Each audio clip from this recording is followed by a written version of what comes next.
Have you ever felt like life is moving too fast? No matter how hard you try, you can't catch up. Every step forward just sinks into sand, and the waves keep pushing you back. In a quiet town in Oregon, there lived a man named Henry. He owned a small bakery on Main Street. Henry loved precision. He liked his dough measured exactly, his ovens at the perfect temperature, and his shelves neat and straight. Every morning he woke before sunrise. He worked long hours to make his bakery flawless. But every day, the wind would rush down the river valley. It rattled the windows, sent flour clouds into his kitchen, and toppled his carefully stacked boxes. Henry hated it. He felt like the wind was mocking him, making all his effort meaningless. One morning, exhausted by the chaos, Henry decided he would stop it. He bought heavy wood and nails. He boarded up every window. He shut out the light to shut out the wind. Inside, the bakery grew hot and dark, but Henry didn't care. He felt safe. Then the storm came. The wind didn't just push, it screamed. It found the gaps in the wood. The pressure built up until, crack, the board splintered inward. Glass shattered. The wind reclaimed the room instantly. Henry fell to the floor, exhausted and defeated. He looked around at the ruined bakery. He had tried to stop the wind, but it had only broken him. Across the street lived an old carpenter named Nora. Her shop sat at the edge of the hill. The wind was strongest there, yet her windows never shook. Her shelves never tumbled. Curious and desperate, Henry walked to her shop. Nora greeted him with a calm smile. "You look tired, Henry. I boarded up my windows to stop the wind," he said. "It destroyed everything. How do you stay safe?" Nora led him to her workshop.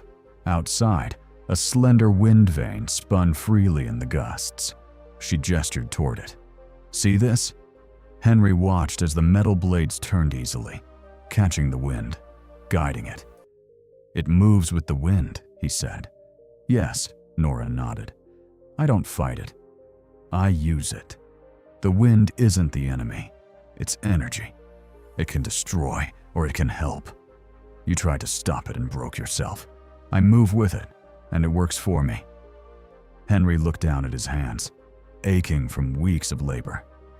"So, I shouldn't fight?" "Not fight," Nora said softly. "Align. Accept. When the wind blows, let it guide your sails. When life changes, don't resist. Use it. Turn it into something that moves you forward instead of tearing you apart." Henry stayed with her, watching the wind vane spin, feeling the rhythm of the gusts. He realized he had been carrying the weight of trying to control everything. He had fought the inevitable.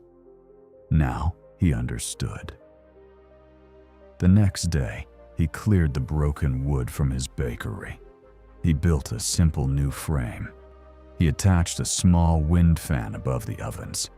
When the wind blew, it turned the fan, powering a little mixer that kneaded the dough. The wind still rushed through the valley, still rattled windows, still scattered flour. But Henry no longer felt anger.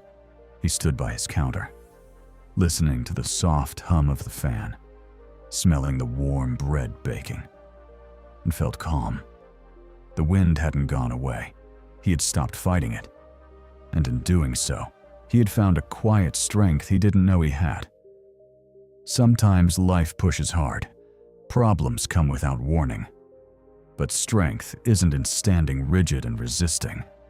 Strength is in catching the wind, turning it, letting it move you forward.